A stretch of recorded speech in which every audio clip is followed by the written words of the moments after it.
마태복음 5장 5절 한 절입니다. 시작. 온유한 자는 복이 있나니 그들이 땅을 기업으로 받을 것이미요. 아멘.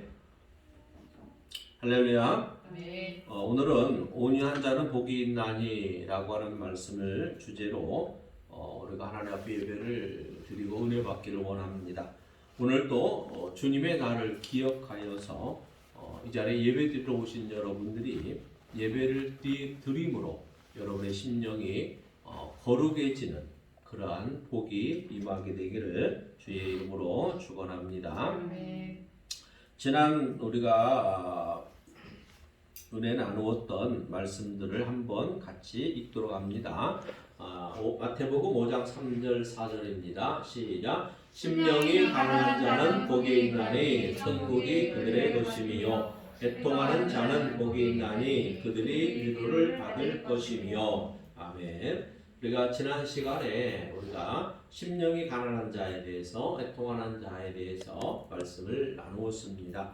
오늘은 이제 그 시간에 이어서 산상수훈의 말씀 세 번째 시간으로 우리가 말씀을 전합니다. 여기에서 심령이 가난한 자는 그 마음에 하나님 즉 예수 그리스도를 인정하고 영접하여 받아들임으로 그분의 뜻대로 사는 사람을 가리키는 것입니다.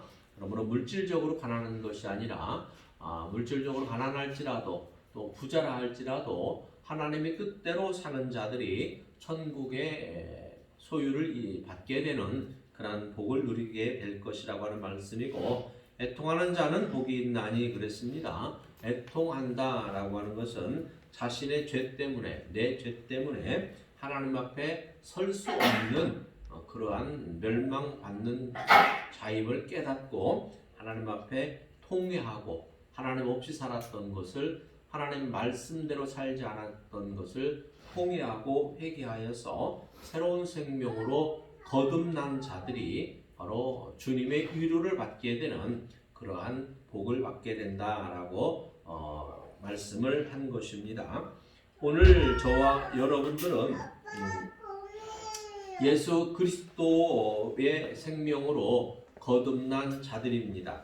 우리는 예수님을 영접하였고 그로 말미암아 예수의 생명으로 거듭난 자들이기 때문에 사도 바울이 이야기한 것처럼 내가 사나 죽으나 그리스도의 것이다 라고 고백한 것처럼 저와 여러분의 삶은 그리스도로 사는 것이다 라고 하는 사실을 분명히 기억을 하시고, 그러므로 우리가 이 땅에서 살아갈 때에 우리의 신앙생활에 규범이 있다라고 하는 것입니다. 그 규범이 바로 뭐예요? 하나님의 말씀이 되는 것이고, 오늘 예수님께서 우리들에게 그 규범을 자세히 풀어서 이렇게 산상수훈이라고 하는 가르침을 주신 내용입니다. 자, 오늘 그 세 번째 시간으로 마태복음 5장 5절 말씀을 같이 한번 봅니다. 시작. 온유한 자는 복이 있나니 그들이 땅을 기업으로 받을 것이며. 아멘. 오늘은 온유한 자에 대해서 말씀을 나누기를 원합니다.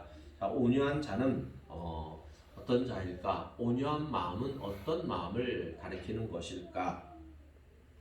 온유함이라고 하는 것은 우리가 예수님을 한번 바라보면 됩니다. 온유함이란 뭐냐면 마땅히 자신의 권리를 내세울 수 있지만 자기를 주장하지 않는 마음을 가리키는 것입니다.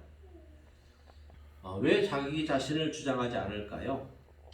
자기 자신이 어떤 사람인지 무슨 사명을 가지고 있는지 너무나 잘 알고 있기 때문에 온유한 마음을 드러내는 것이죠.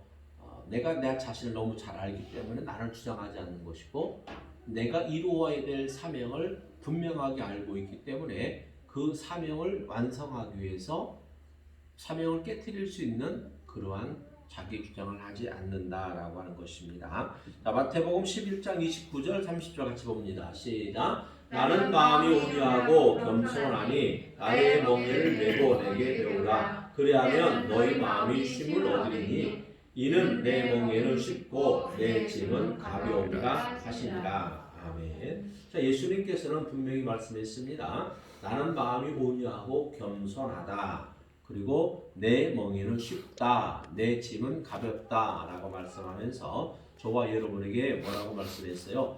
예수님의 멍에를 메고 예수님에게 배우라. 그래야만 너희 마음이 쉼을, 즉 안식을, 평안을 누릴 것이다. 라고 분명하게 말씀을 해 주었습니다. 자, 예수님께서는 바로 온유한 분이셨기 때문에 그 예수님은 예수님의 온유함을 우리가 어떻게 성경에서 분명히 볼 수 있느냐 하면 예수님은 하나님의 본체이셨습니다. 하나님 자신이셨습니다. 그런데도 그분이 이 땅에 인간의 몸을 입고 오셔서 독생자의 모습으로 오셔서 내가 하나님의 아들이다.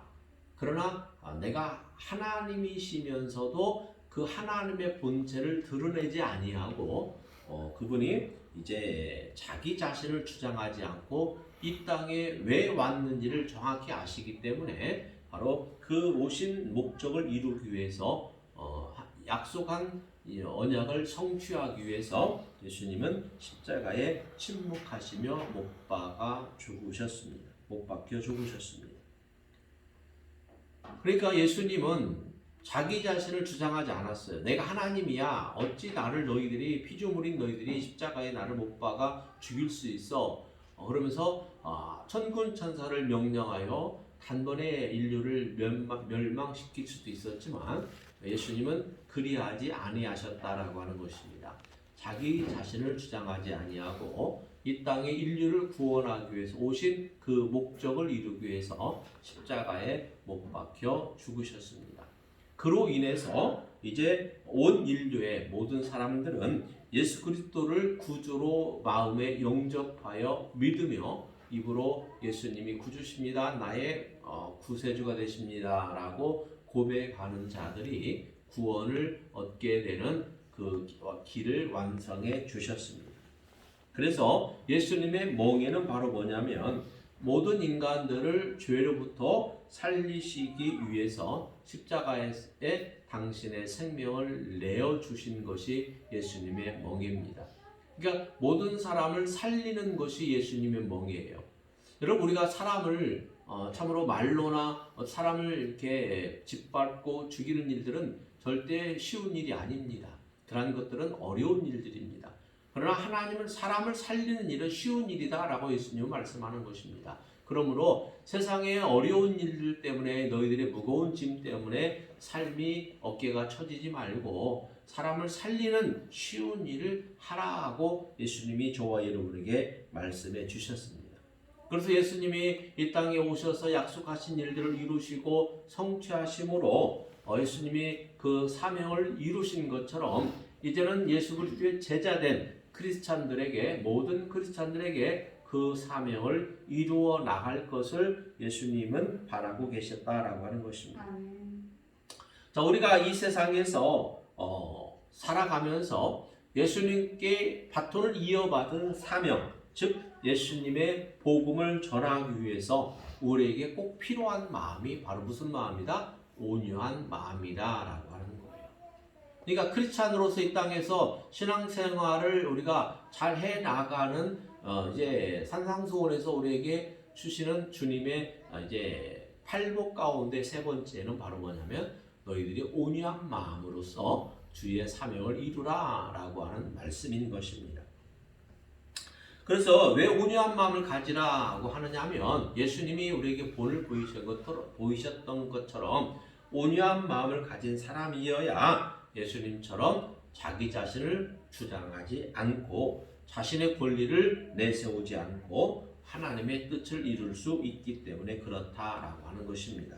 자, 민수기서를 함께 보십시다. 민수기 12장 말씀입니다. 시작. 모세가 구스 여자를 취하였더니 그 구스 여자를 취하였으므로 미리암과 아론이 모세를 비방하니라. 그들이 이르되 여호와께서 모세와만 말씀하셨느냐 우리와도 말씀하지 아니하셨느냐 하며 여호와께서 이 말을 들으셨더라. 이 사람 모세는 온유함이 지면의 모든 사람보다 더하더라. 아멘. 여러분, 모세는 온유함이 인류의 모든 사람들보다 온유함이 더한 사람이다.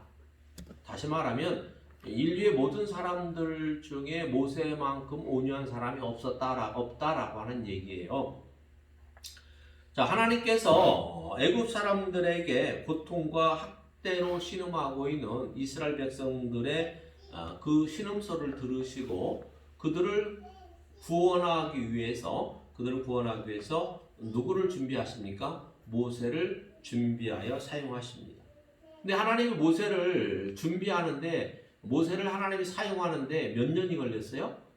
80년이 걸렸죠. 그렇죠? 모세가 태어나서 이제 강에 버리워지고 당시에 애굽의 바로 왕이 히브리인들이 계속해서 왕성해지니까 산의 아이를 낳으면 죽이라라고 하는 명령을 내렸기 때문에 이제 모세가 태어났을 때 모세는 그 부모가 죽이질 못하고 바구니에 담아서 나일강에 띄웠잖아요. 그래서 바로의 공주가 그 아이를 데려다가 양자로 삼아서 궁에서 40년을 살게 하고 왕자로 모세가 바로의 궁에서 이제 애굽의 왕자로 40년을 살게 하고 그리고 이제 또 하나의 사건으로 애굽 병사를 때려 죽게 하는 하나의 사건으로 인해서 모세가 이제 광야로 도망을 가게 되잖아요. 그래서 그 광야에서 또 40년을 지납니다. 이게 무슨 얘기냐면 하나님 모세의 그 마음을 이게 모세가 젊었을 때는 온유한 자였어요? 아니었다라는 거죠. 사람을 혈기가 넘쳐서 자기 민족을 학대하는 애굽의 군 병사를 때려 죽일 정도의 혈기가 있었고 폭력성도 있었다라는 것을 성경에서 보잖아요. 하나님 모세를 이스라엘 백성들을 구원하기 위해서 사용하는데 하나님 모세를 어떤 사람을 만들어 사용한 거예요? 온유한 마음을 가진 사람으로 훈련시켜서 사용하는데 하나님이 그 온유한 마음을 가지도록 훈련하는 기간이 장장 토탈 몇 년이 걸린다? 80년이 걸렸다라고 하는 것입니다. 자, 이러한 것으로 보게 되면 온유한 마음은 하루아침에 배워지는 것이 아님을 우리는 알 수 있습니다. 자, 그런 모세의 첫 번째 부인이 누굽니까? 십보라잖아요. 근데 그 십보라가 이제 죽습니다. 죽은 이후에 하나님께서 모세에게 구스 여자를 또 아내로 삼게 합니다. 하나님의 이제 그 뜻에 따라서 모세가 구스 여자를 아내로 맞이하는데 그 일 때문에 이제 그의 형 아론과 그의 누이 미리암이 뭐 하는 거죠? 비방하는 거예요. 어디 히브리 민족이 구스 여자를 구스는 지금으로 말하면 에디오피아. 그러니까 흑인 이제 그쪽 계통이잖아요. 그러니까 어떻게 에디오피아 여자를 아내로 삼을 수 있어 하고 비방합니다. 어떻게 하나님이 모세만 하나님의 사람이냐? 우리도 하나님의 말씀 선지자로 하나님의 말씀을 우리도 듣지 않느냐? 그런데 이제 어떻게 모세가 하나님과만 대면하느냐 한다 하면서 이렇게 구스 여자를 아내로 취하냐 하면서 비방을 합니다. 근데 이 비방함으로 하나님이 아론과 미리암을 하나님이 징계하죠. 그래서 미리암은 나병이 걸려서 이제 하나님의 징계를 받습니다.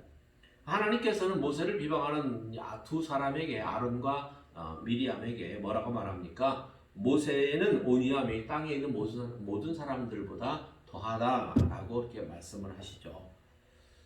자, 여러분 이렇게 모세처럼 민족을 이끄는 지도자는 마음이 항상 좋을까요? 마음이 항상 좋지만은 않을 겁니다. 왜냐하면 우리가 모세의 삶을 보아도 애굽에서 백성을 이끌어냈어요. 그러면 애굽에서 종살이하던 학대받던 고통당하던 백성들이 애굽에서 이렇게 지도자 모세를 따라 나왔으면 모세를 이렇게 떠받들고 대우하고 섬기고 해야 되잖아요. 근데 애굽에서 나와서 가나안으로 가는 이제 그 40여 년이라고 하는 긴 여정 가운데에 하나님은 그들을 훈련시키기를 원하셨잖아요. 하나님의 백성으로 이제 가나안 땅에 들어가서 살 수 있는 복된 사람들이 되기 위해서 하나님은 그들을 훈련시키기 위한 방편으로 광야를 40년, 7일이면 갈 수 있는 길을 40년이라고 하는 시간을 광야에서 이렇게 돌게 합니다. 그들을 훈련시키자 하는 목적이었죠. 근데 그들은 하나님의 뜻에 어긋나고 훈련되지 않고 오히려 광야 생활을 하면서 지도자 모세에 대해서 또 하나님에 대해서 원망하고 불평하는 마음들을 항상 쏟아냅니다. 그러니까 모세는 그런 백성들 앞에서 항상 그 마음이 편할 수가 없었죠. 그런데도 모세는 그러한 상황 가운데서도 모세가 잃지 않았던 것은 뭐냐면 항상 백성들을 향해서 온유함과 겸손함을 잃지 않았다라고 하는 거예요. 그래서 오직 자신의 주장, 자신의 권리를 내세우고 권세를 주장하는 이라는 것이 아니라 모세는 항상 잠잠하며 하나님 앞에 무릎 꿇고 기도를 늘 했던 지도자입니다. 그 광야 40년을 쭉 이끌어가면서 백성들이 원망하고 불평할 때마다 모세는 하나님 앞에 무릎 꿇고 기도하는 거예요. 백성들에게 잠잠히 참으면서 하나님 앞에 기도하는 것은 바로 그가 온유한 마음의 사람이었기 때문에 그렇습니다. 이 말씀을 준비하면서 현재 우리나라의 대통령을 비롯한 지도자, 각 기관의 지도자급들이 정말로 온유한 마음의 소비자들이어서 어떤 문제가 있을 때, 나라의 문제, 기관의 문제, 어떤 이런 문제가 있을 때마다 정말 하나님 앞에 무릎 꿇고 기도하는 이런 지도자라면 우리나라가 더 잘 살 수 있고 더 이렇게 국민들이 서로 행복할 수 있는 이런 나라가 될 수 있지 않을까라고 하는 이런 참 간절한 바람을 또 가져보기도 했습니다. 자, 하나님께서는 자기 자신을 주장하지 않고 하나님께서 맡기신 사명을 잊지 않으면서 그 일을 완수하기 위해서 항상 힘쓰는 모세를 하나님은 뭐라고 평가했어요? 지면의 모든 사람보다 온유함이 더한 사람이다 라고 하나님은 그를 평가하셨습니다. 여러분, 하나님께 이렇게 평가받는다라는 게 얼마나 축복입니까? 저와 여러분도 하나님 앞에 이런 평가를 받아야 된다라고 저는 강하게 얘기하고 싶습니다. 하나님 앞에 이런 평가를 받아야 되잖아요. 참으로 하나님 앞에 정말로 사람 앞에 하나님 뜻대로 살은 크리스찬이야 누구야 라고 하나님이 이런 평가를 내린다면 정말로 저와 여러분은 나 한 사람만 당대의 복을 누리는 것이 아니라 하나님의 은혜를 입어서 후대로 천대에 넘치는 은혜를 누릴 수 있다라고 하는 것이 하나님이 저와 여러분에게 주신 약속입니다.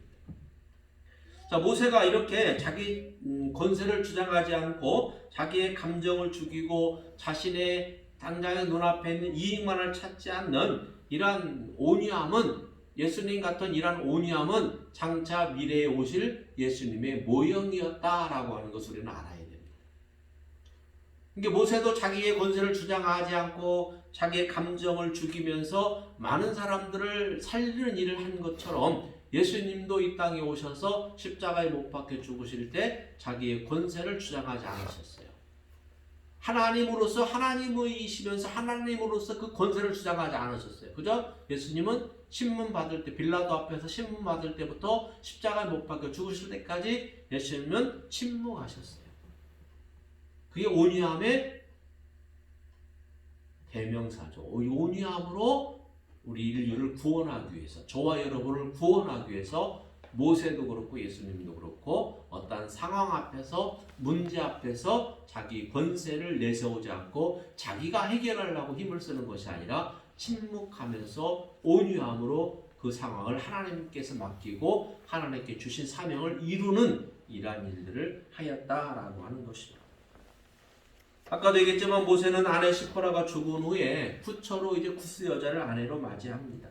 그 일로 인해서 형제인 아론과 미리암이 이제 어찌 모세만 하나님과 얘기하느냐, 우리도 하나님이 우리에게도 말씀하지 않느냐 하면서 구스 여자를 아내로 삼은 것을 이제 비방하죠. 이 얘기는 모세가 구스 여자를 아내로 취할 때 하나님께 기도하고 응답받아서 취했다는, 다시 말 하나님의 뜻이라는 거죠. 근데 아론과 미리암 얘기는 그렇잖아요. 하나님도 우리에게 말씀하지 않느냐. 근데 어떻게 모세에게만 그런 응답을 했느냐. 이렇게 하면서 응답이 모세에게만 갔으니까 이건 아니다라고 하면서 비방을 하는 거죠. 이 이야기를 하나님이 들었습니다. 그것 다시 말해서 모세를 비방하는 것은 뭐냐면 모세의 권위를 도전하는 것이고, 모세의 권위에 도전하는 일은 뭐냐면 하나님이 모세를 세웠기 때문에 그 하나님께도 도전이 되는 것이다 라고 하는 것이죠. 형제들의 비난에도 불구하고 모세는 그들에게 어떤 변명이나 대꾸하지 않았습니다. 그저 다 들으시고 다 아시는 하나님 앞에 처분을 기다리고 기도하였습니다. 만약에 모세가 감정적으로 아론과 미리암에게 자기 주장을 내세우고 감정적으로 이렇게 대했다라고 한다면 집안 싸움이 일어났을 거예요. 그렇죠? 집안 싸움이 일어났을 거예요. 그러나 모세는 대꾸하지 않고 변명하지 않고 침묵하였습니다. 그래서 그들의 말을 다 들으시고 다 아시는 하나님께 처분을 맡겼고, 하나님께서는 모세의 온유함 때문에 형제들 간의 감정 싸움은 일어나지 않았고, 그로 인해서 하나님은 미리암에게 이제 미리암과 아론을 진영 밖으로 불러내서 그들을 징계합니다. 징계하는데 미리암에게 나병이 들게 하죠. 그리고 아론은 아마 간절히 회개했을 거예요. 아론에게는 어떠한 그 일로 인해서 어떤 징계를 받은 그런 내용은 없지만 아론은 분명히 회개했습니다. 미리암은 이제 나병이 걸렸는데 모세를 보십시오. 자신을 비방하고 권위를 도전하는 미리암이 나병이 걸렸을 때 잘했다라고 기뻐하는 것이 아니라 하나님 앞에 미리암의 나병을 낫기를 위해서도 간절하게 기도하는 내용을 우리는 봅니다. 하나님이 그러한 모세의 기도를 들으셔서 이제 모세를 비방한 대가로 하나님이 한시적으로 나병에 걸리게 하죠. 7일 동안만 진영 밖에 있게 하고 7일 후에 들여오게 하라 라고 하는 얘기 뭐냐면 나병을 7일만 걸리게 했고 낫게 해주셨다라고 하는 말씀입니다. 여러분, 우리는 하나님 믿는 사람들입니다. 저와 여러분 마음에는 예수의 생명이 있는 사람들입니다. 그러면 우리는 이런 크리스찬들은 모세처럼 자신의 인격이 상처받고 불이익을 당하는 이런 상황이라 할지라도 오히려 그들의 구원을 위해서 우리가 침묵하며 기도하고 그들의 영혼을 사랑하는 이런 온유한 마음의 소유자가 저와 여러분이 되어야 될 줄로 믿습니다. 이런 온유한 마음을 가진 사람은 사람들 간의 감정 싸움을 방지할 수 있는 능력이 있습니다. 그 형제들 간에도 그래서 형제들이 많은 집안에 온유한 마음이 있으면, 온유한 형제들이 있으면 형제들 간에도 분란이 일어나지 않는 것이죠. 형제들이 우리가 인생을 살면서 그런 얘기를 들어보면 형제들 간에 이제 집안 싸움이 막 일어나고 하는 것은 서로가 감정 싸움으로 격해지기 때문에 그런 것입니다.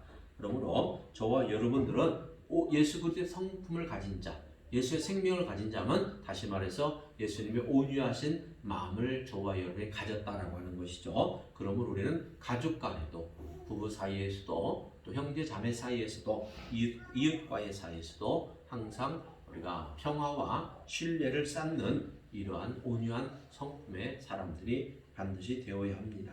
하나님께서 저와 여러분들을 주목하고 계시고 하나님이 저와 여러분들을 통해서 하나님의 뜻을 이루고자 하신다라고 하는 사실을 분명하게 기억을 하십시오. 하나님은 온유한 사람을 통하여 당신의 뜻을, 예수님이 우리 주신 사명을 이루시기를 원하고 또 그렇게 되기를 하나님은 바라고 계십니다. 그러면 온유한 마음을 어떻게 하면 우리에게 가지게 될까? 우리의 마음에 어떻게 하면 온유한 마음이 형성되어지는 것일까? 자, 온유한 마음은 선천적으로 갖고 태어나는 것도 아닙니다. 또 후천적으로 이것이 배워서 노력한다고 되어지는 것도 아닙니다. 왜냐하면 우리의 마음은 죄성이 함께하고 있기 때문에 죄성이 존재하면 온유함에 들어설 수 없는 것이죠. 그러므로 예수님을 영접해야만 하는 것입니다.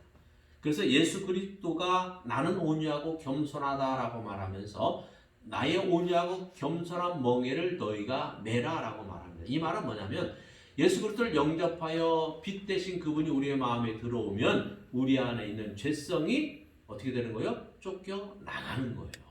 그 쫓겨 나가야 우리의 마음에 온유한 마음이 들어서는데 예수님을 영접하였다고 하루아침에 온유한 자가 되는 게 아니에요. 모세는 80년이 걸렸어요.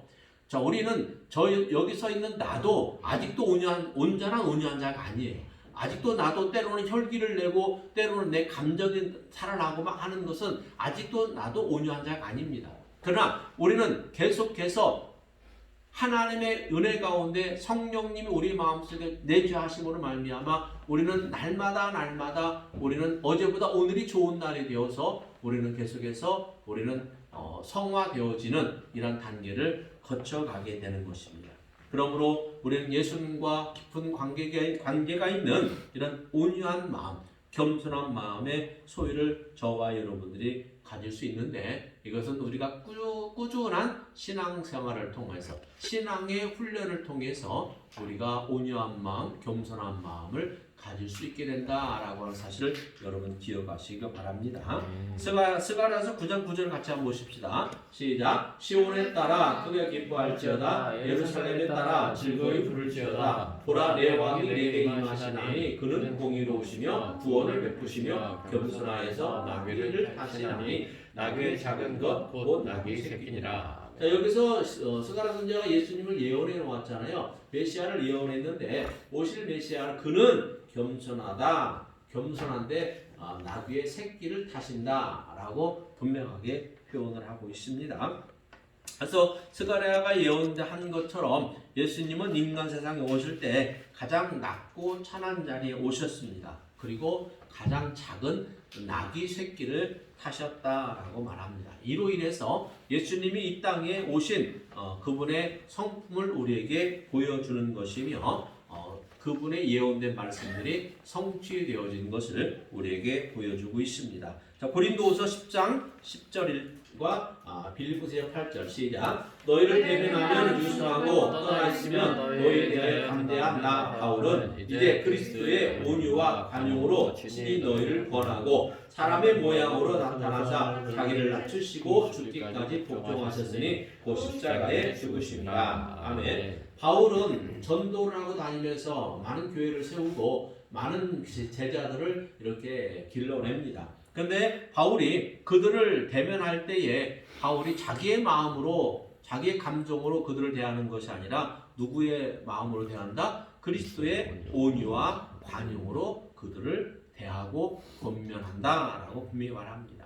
그래서 바울은 내가 사나 죽으나 그리스도다, 그리스도로 산다라고 자기가 고백하는 것처럼 바울은 온유함이 예수님의 특징이고 바울 자신도 예수님의 종이기 때문에 이 온유한 마음을 예수님으로부터 배워서 그 온유한 마음으로 너희를 권면한다라고 분명히 얘기합니다. 그러므로 모든 크리스찬들은 예수 그리스도의 온유한 마음을 분명히 받아서 우리가 그 마음을 훈련시킴으로 그 마음이 계속해서 훈련되어짐으로 우리가 예수님의 성품, 온유한 성품을 저와 여러분들이 가지게 될 것이다 라고 하는 것입니다. 그래서 여러분, 세상 사람들이 우리 교회를 향해서, 우리 크리스찬들을 향해서 어떤 것을 보고 싶어 하겠습니까?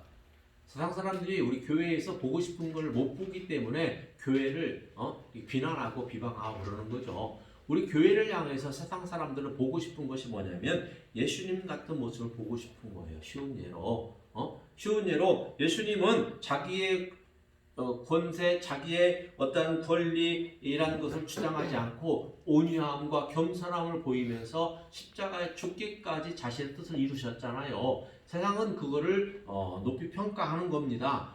그러므로 세상 사람들이 교회, 예수님의 제자인 교회에게 바라는 것이 바로 뭐냐면 온유한 그리스도인들을 바라보는 거예요. 온유한 그리스도인들, 겸손한 그리스도인들을 세상 사람들은 기대한다라고 하는 것이죠. 거기에 못 미치기 때문에 교회가 비난을 받는 것이죠. 근데 저와 여러분들이 예수님의 가르침을 정말로 우리가 깊이 깨닫고 그 가르침을 내가 몸소 이웃들에게 행하여서 정말로 그 사람들이 예수님을 믿기를 원하고 정말로 교회를 와보고 싶어하는 이러한 마음을 가질 수 있도록 하는 것이 저와 여러분들이 예수님의 성품인 온유한 마음을 가지고 그 마음으로 가족들 간에, 이웃들 간에 우리가 화평하고 그들을 평화롭게 할 수 있는 이런 빛과 소금된 역할을 가능해야만이 되는 것입니다. 여러분, 이 온유한 마음이 하루아침에 되는 것이 아닐지라도 우리가 나이가 들수록 신앙의 연륜이 깊어가질수록 우리는 이것이 계속해서 하나님 말씀을 가까이 하고 그 말씀을 주야로 묵상하면서 정말로 주의를 내가 기억하여 지킴으로 내 마음이 부드러워져서 내가 거룩해지는 자로 내가 계속해서 성화되어져 가면 나는 자연히 모세처럼 온유한 자가 되어 하나님 앞에 칭찬 들을 수 있는 자가 된다라고 하는 이 진리를 여러분들이 분명하게 깨달으시기를 바랍니다. 그러므로 우리가 온유함을 하나님 앞에 드러내야 되고 이 온유함을 부부 사이에서도 또 가족 간에도 형제 간에도 이웃 간에도 우리가 좋은 관계를 유지하기 위해서 이 온유한 관계를 분명히 우리가 드러내야 하는 것입니다. 사람은 동기가 무엇이든지 간에 잘못할 수 있습니다. 죄를 지을 수도 있습니다. 자, 우리가 잘못하고 죄를 지으면 그렇죠? 내가 혼자 하나님 앞에 자신이 잘못한 것을 회개할 수도 있어요. 그렇죠? 그러나 혼자 하나님 앞에 회개하는 거 쉽습니다. 누가 안 보니까. 혼자 조용히 차 안에서든지 골방에서든지 교회 나와서든지 혼자 하나님 앞에 내가 잘못한 거 하나님 앞에 회개 기도할 수 있어요. 이건 쉬운 일이에요.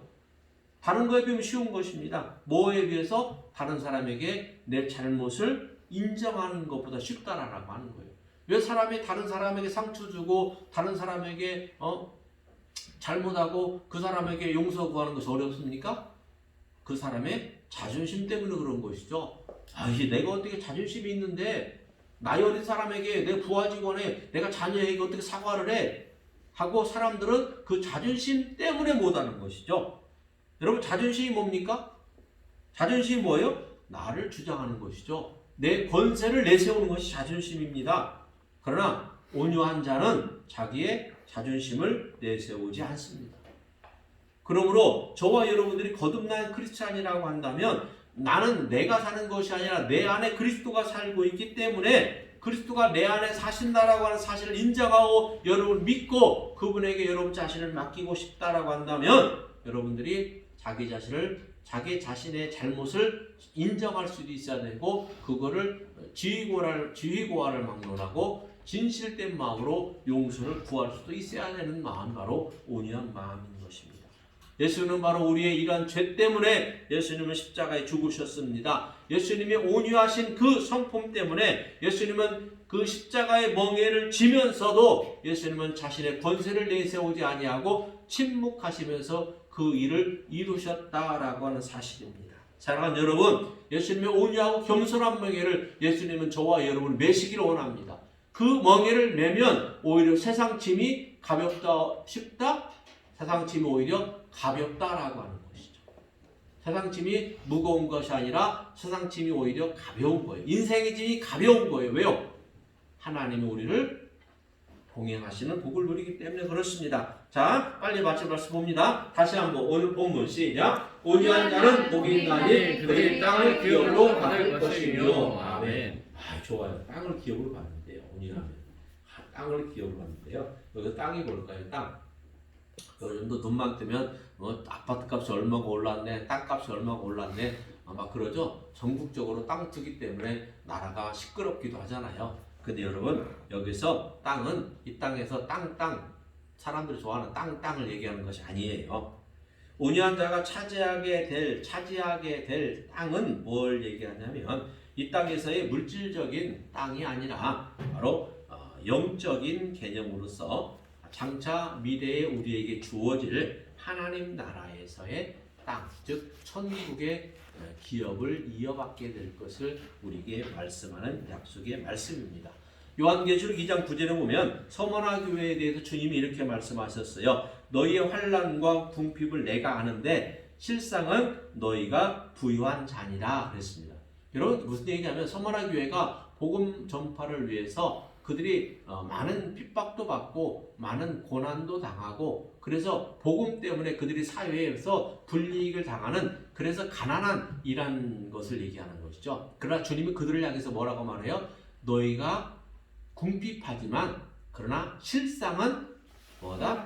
부유한 자다라고 말하는 거죠. 그런 복음 때문에 온유한 마음을 가지고 그들이 환난과 박해를 받아서 궁핍한 생활하는 사회적으로 불이익을 당하는 그들이 하나님 나라에서 뭘 받기 때문에 부유한 자라는 것이죠? 하나님 나라를 땅을 받기 때문에 하나님 나라의 땅을 기업으로 받기 때문에, 다시 말해서 천국에 소유하는 그런 복을 받기 때문에 실상은 너희가 부유한 자라라고 말씀합니다.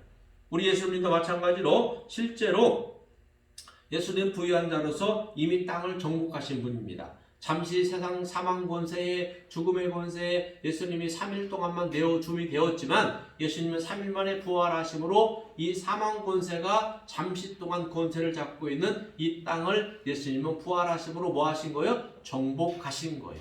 그래서 온 땅과 온 우주의 주인 되심을 만천하에 드러내신 분이 바로 온유하신 마음을 가진 예수님이다라고 하는 것입니다. 사랑하는 여러분, 저와 여러분은 예수님을 영접하여 믿는 자들입니다. 크리스찬들은 온유한 마음을 소유한 자들입니다. 이 온유한 마음을 여러분들이 훈련되어져서 모세처럼, 예수님처럼 정말로 하나님의 뜻을 이루는 온전한 온유한 마음을 가져야 저와 여러분들이 천국에서 하나님의 기업, 천국을 여러분들이 받게 될 것이다 라고 하는 사실을 하나님이 약속해 주셨습니다. 여러분, 우리가 실생활에서 온유하게 하는 이러한 복음 전파를 위해서 온유한 마음으로서 여러분들이 신앙생활을 할 수 있게 되기를 바랍니다. 우리가 거듭난 자들로서 온유한 마음으로 이 땅에서 가족들과 이웃들에게, 그리고 세계에 나를 주장하지 않고 나를 자랑하기보다 오직 예수님과 예수님의 복음을 위해서 우리가 살아간다면 현세에서도 하나님은 분명히 우리들에게 영권, 물권, 인권의 복을 누리게 해주십니다. 그뿐만이 아니라 내세에서는 하나님이 천국과 영생을 분명하게 약속을 해주셨습니다. 사랑하는 여러분, 여러분들이 주일 예배를 통하여 산상수훈의 교훈을 여러분들이 잘 받고 잘 여러분들이 마음속에 새기어서 정말로 실생활에서 여러분들이 복 있는 이런 삶을 누릴 수 있는 축복의 주인공들이 되기를 예수님의 이름으로 축원합니다. 아멘. 기도합니다. 하나님 아버지 감사합니다. 저희들이 죄성으로 가득한 이 마음을 예수님의 마음으로 바꾸어 주시니 감사합니다. 강팍했던 저희들의 마음을 예수님의 부드러운 마음으로 바꾸어 주시니 감사합니다. 이 땅에서 복음을 이루는 데에 쓰임받는 축복의 주인공들 되게 하여 주시옵소서. 예수님의 이름으로 기도하였사옵나이다. 아멘.